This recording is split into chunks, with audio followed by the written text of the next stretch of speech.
भारत की अर्थव्यवस्था की कहानी। ये किसी फिल्म से कम नहीं है। एक जबरदस्त जबरदस्त बदलाव की कहानी है। एक ऐसी सफर की दास्तान जिसने देश को बंद दरवाजों से निकालकर दुनिया के सबसे बड़े बाजारों में से एक बना दिया। तो चलिए आज देखते हैं कि आखिर ये अविश्वसनीय बदलाव हुआ कैसे। जरा सोचिए, एक जमाना था लाइसेंस राज का। मतलब हर छोटे बड़े काम के लिए सरकारी इजाजत चाहिए। और आज आज उसी देश में दुनिया का तीसरा सबसे बड़ा स्टार्टअप इकोसिस्टम है। ये सिर्फ एक बदलाव नहीं है, ये तो एक पूरी क्रांति है।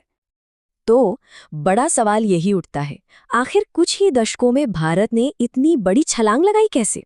चलिए इस कहानी की एक एक परत को खोलते हैं और इसका जवाब ढूंढने की कोशिश करते हैं। तो हमारी कहानी शुरू होती है कसकर नियंत्रित अर्थव्यवस्था से। देखिए, आज़ादी के बाद ना भारत ने एक बिल्कुल अलग ही आर्थिक मॉडल अपनाया था।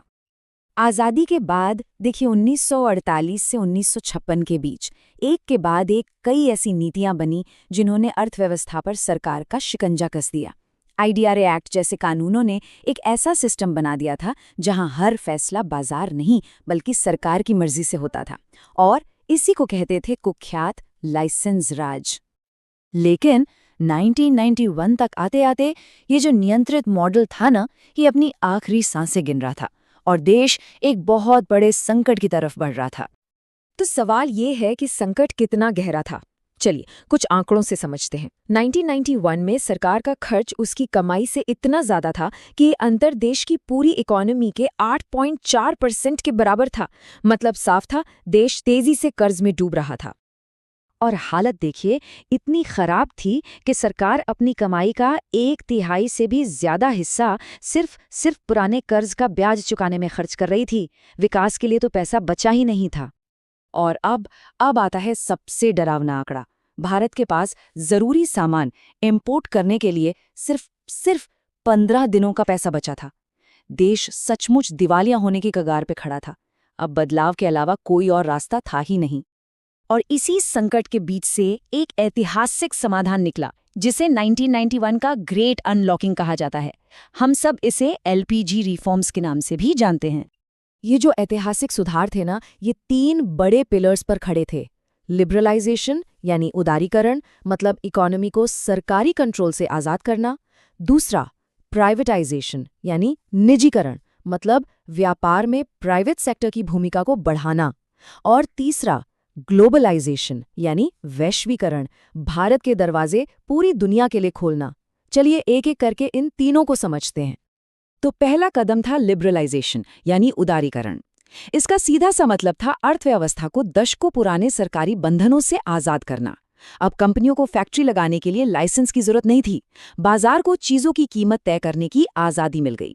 सही मायनों में ये लाइसेंस राज का अंत था, जिसने भारतीय एंटरप्रेन्योर्स के लिए नए रास्ते खोल दिए। दूसरा पिलर था प्राइवेटाइजेशन यानी निजीकरण। इसका मकसद था उन सरकारी कंपनियों में प्राइवेट सेक्टर को लाना जो अक्सर घाटे में चल रही थीं। और इसके पीछे सोच ये थी कि इससे न केवल उनकी एफिशिएंसी बढ़ेगी बल्कि सरकार को भी जरूरी पैसा मिलेगा। अब निजीकरण के लिए भी सरकार ने 3 अलग-अलग रास्ते अपनाए। कहीं कहीं तो बस अपनी हिस्सेदारी कम की, कहीं पर मैनेजमेंट कंट्रोल प्राइवेट हाथों में दे दिया, और बैल्को और मारुति जैसी कंपनियों में तो 100% मालिकाना हक ही बेच दिया। ये टेबल इसी पूरी प्रक्रिया को बहुत अच्छे से दिखाता है। और आखिरी और शायद सबसे अहम कदम था ग्लोबलाइजेशन यानी वैश्वीकरण। भारत ने अपनी अर्थव्यवस्था के दरवाजे पूरी दुनिया के लिए खोल दिए। विदेशी कंपनियों को यहाँ इन्वेस्ट करने की छूट मिली और भारतीय कंपनियों के लिए भी दुनिया भर में बिजनेस करना बहुत आसान हो गया। तो 1991 के सुधारों ने एक बहुत मजबूत नींव रखी। अब चलिए देखते हैं कि आज ग्रोथ के लिए कौन से नए तरीके अपनाए जा रहे हैं। आज विकास को रफ्तार देने के लिए 2 बड़ी योजनाएं काम कर रही हैं। पहली है नेशनल इंफ्रास्ट्रक्चर पाइपलाइन यानी एनआईपी। इसके तहत 111 लाख करोड़ रुपए से देश का बुनियादी ढांचा बनाया जा रहा है। और दूसरी है नेशनल मोनेटाइजेशन पाइपलाइन यानी एनएमपी, जिसका मकसद है सरकारी संपत्तियों को लीज पर देकर पैसा जुटाना। हाँ, एनएमपी को लेकर दोनों तरह के विचार सामने आते हैं। इसके फायदे तो हैं कि इससे पैसा जुटेगा और प्राइवेट सेक्टर की एफिशिएंसी भी आएगी, लेकिन दूसरी तरफ इन संपत्तियों का सही वैल्यूएशन कैसे होगा, ट्रांसपेरेंसी को लेकर और कर्मचारियों पर इसके असर को लेकर कुछ चिंताएं भी जताई जाती हैं। लेकिन देखिए, भारत की आर्थिक कहानी सिर्फ बड़ी बड़ी योजनाओं की नहीं है। इसकी असली ताकत तो कहीं और छिपी है, और वो है इसके सूक्ष्म, लघु और मध्यम उद्यमों यानी एमएसएमईज में। ये नई अर्थव्यवस्था की रीढ़ की हड्डी हैं। एमएसएमईज का योगदान कितना बड़ा है, इसका अंदाजा इन आंकड़ों से लगाइए। देश के जीडीपी में करीब 29%, कुल एक्सपोर्ट्स में 40% और मैन्युफैक्चरिंग में 45% हिस्सेदारी इन्हीं की है। और सबसे बड़ी बात, ये 11 करोड़ से ज्यादा लोगों को रोजगार देते हैं। और अभी हाल ही में सरकार ने एमएसएमईज की परिभाषा को भी बदला है, जैसा कि इस टेबल में साफ साफ दिख रहा है।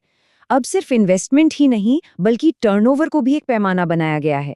इसका सीधा फायदा ये है कि अब कंपनियां सरकारी मदद खोने के डर के बिना अपना बिजनेस बढ़ा सकती हैं, ग्रो कर सकती हैं। तो हमने सुधारों की बात की, ग्रोथ के इंजनों की बात की। अब सवाल यह है कि भारत की औद्योगिक अर्थव्यवस्था की इस प्रोग्रेस को आखिर मापा कैसे जाता है। देखिए, औद्योगिक प्रगति को मापने का एक बड़ा पैमाना है इंडेक्स ऑफ कोर इंडस्ट्रीज। ये कुल इंडस्ट्रियल प्रोडक्शन का 40% से ज्यादा हिस्सा कवर करता है। और इसमें अगर देखें तो 3 सेक्टर हावी हैं: रिफाइनरी प्रोडक्ट्स, बिजली और स्टील। ये एक बहुत ही दिलचस्प सवाल है कि भारत एग्रीकल्चर से सीधे सर्विसेज में कैसे चला गया, जबकि ज्यादातर देश पहले इंडस्ट्री की तरफ जाते हैं। तो इसके पीछे जो मुख्य कारण थे वो वही थे: एलपीजी सुधार, हमारी स्किल्ड वर्कफोर्स और ग्लोबलाइजेशन। इन सब ने मिलकर सर्विस सेक्टर को एक जबरदस्त उछाल दिया। और अंत में ये पूरा सफर हमें एक बहुत बड़े सवाल पर लाके छोड़ देता है: क्या भारत एक मजबूत इंडस्ट्रियल बेस बनाए बिना एक विकसित देश, एक डेवलप्ड कंट्री बन सकता है? ये वो सवाल है जो भारत के इस अनोखे आर्थिक सफर के भविष्य को तय करेगा।